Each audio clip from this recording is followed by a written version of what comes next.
sa mga Pilipino, huwag kayong padadala sa mga paninira.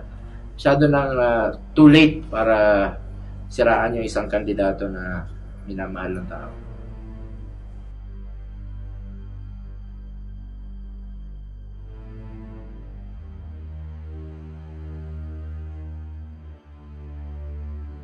Actually, 2012, Vice Mayor siya noon.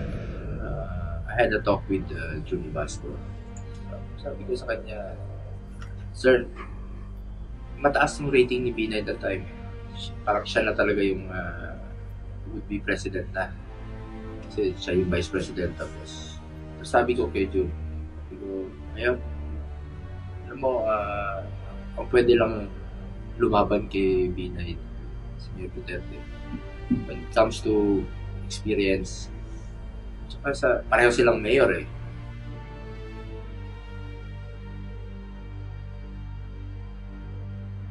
Noong 2013, merong lumapit sa... Vice Mayor pa rin siya, may lumapit na isang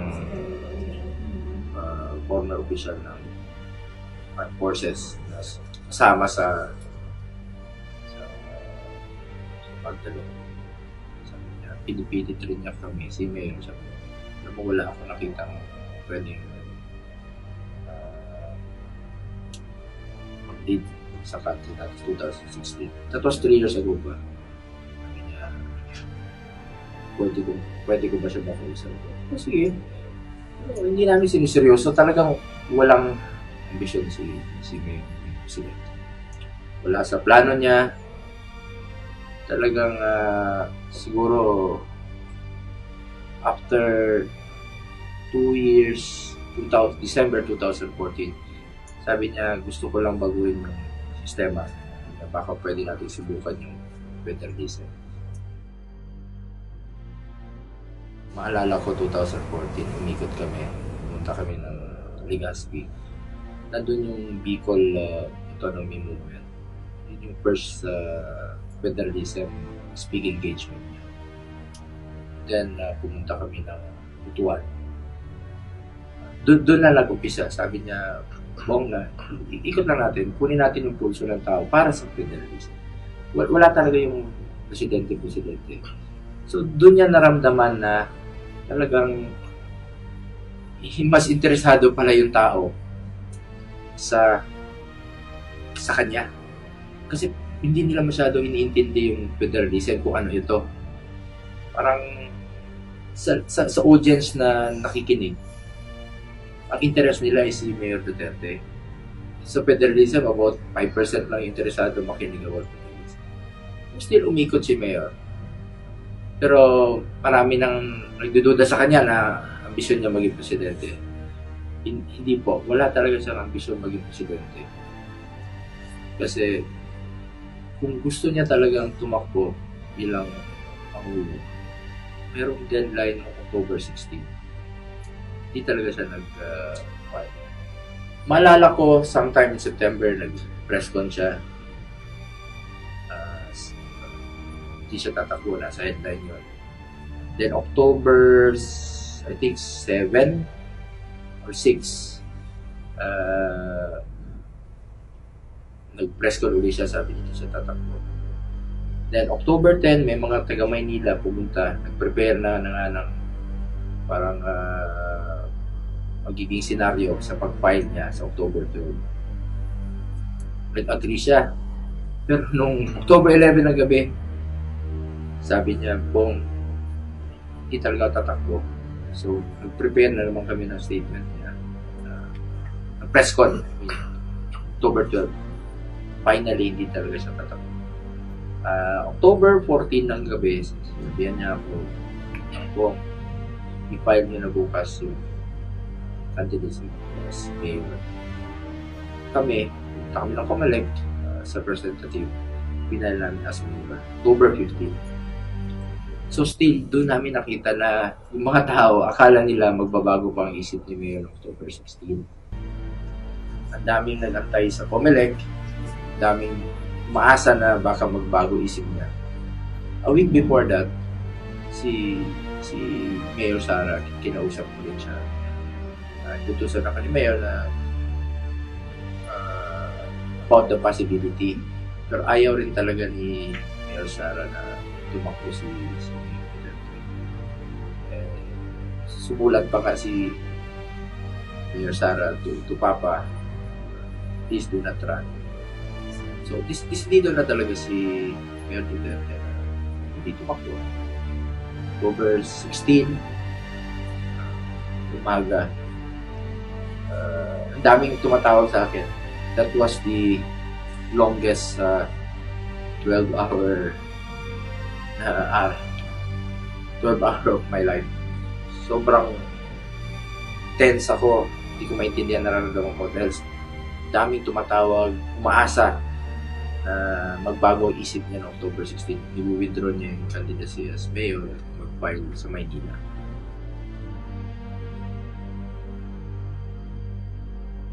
Nung umaga nung October 16, nag-usap kami ni Senator Blanco.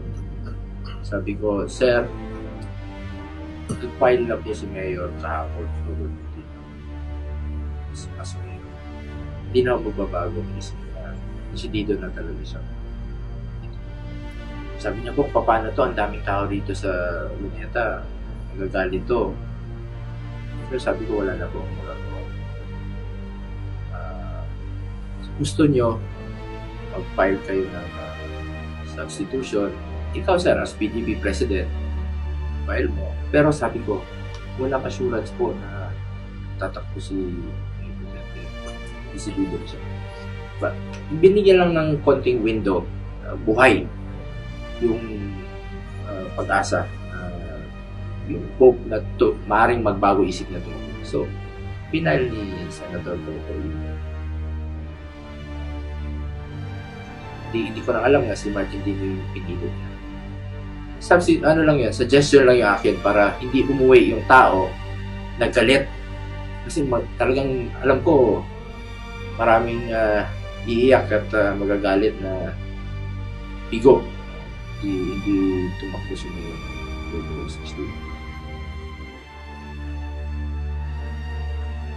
October 17, pumunta kami ng Maynila. Nung nasa isang mall sa Makati, maraming nagpa-picture sa kanya pinarang. Umabot ng 2 oras. Pero halos kalahati nung nagpa-picture sa kanya, may konting galit o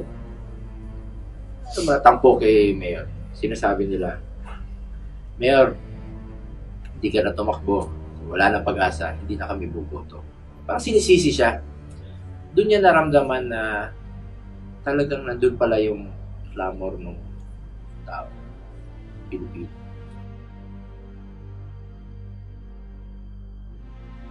So, ilang araw nakaraan, lahat na pinupunta namin, puro sinisisi siya. So, nandyan talaga yung clamor. Sometime November. Sabi ko, Mayor, ano ba, maraming mga taga-Manila pupunta sa Davao, pinipilit siya. Lahat ng mga political leaders from Manila pupunta daw. Panay pilit sa kanya.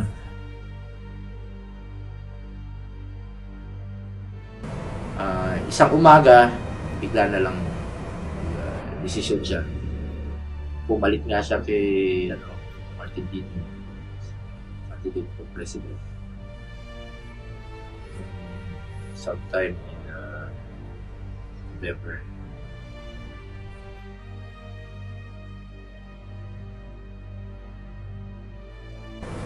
As sorting manager ng campaign team ni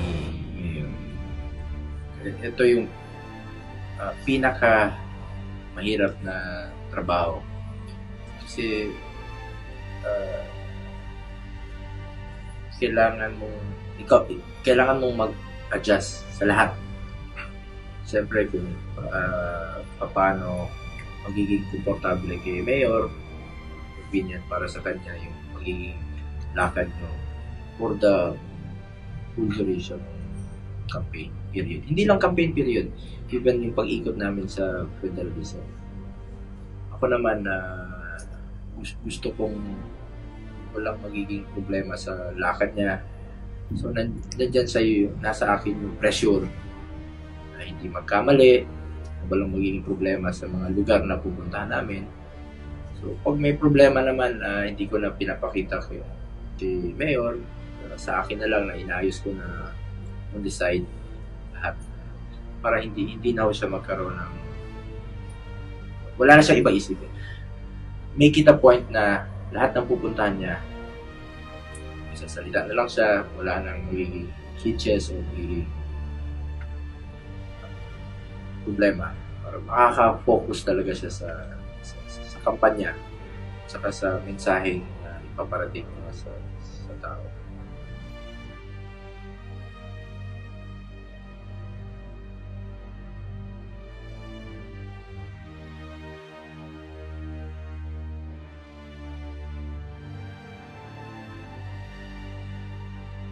Alam mo, sanay na po si Mayor sa mga black propaganda. Naka-siyam na eleksyon na po siya sa bilang kalde, congressman, at vice mayor. Si Mayor gusto niya malinis na eleksyon. Hindi nagtatapon ng black propaganda. Sanay yan sa tinatapunan. Pero alam niyang magbabackfire po ito sa kalaban.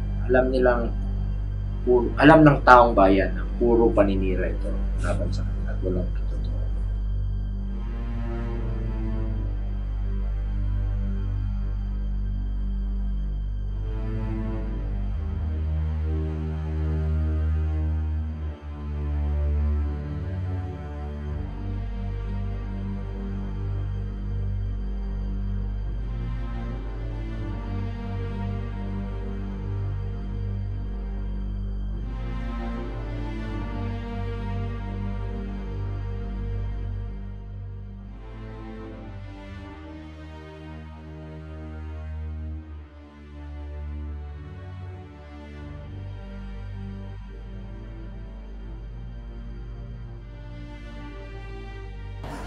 We feel confident that the lead will be maintained.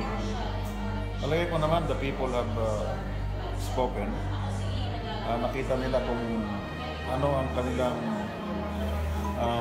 kinabukasan under Duterte presidency.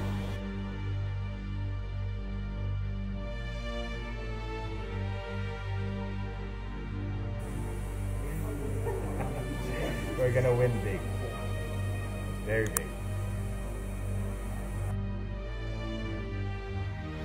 It's a dream come true to have a president from Mindanao.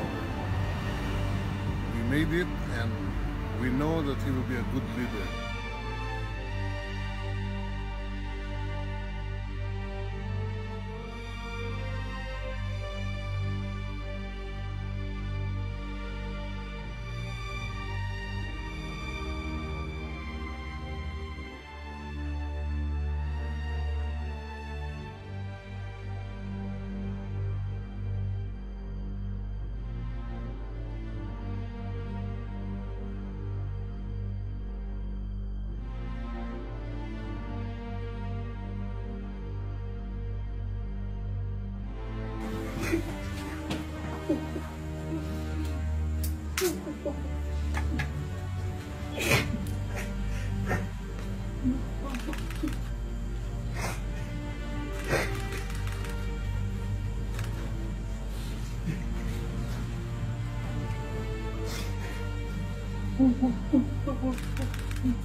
Mm.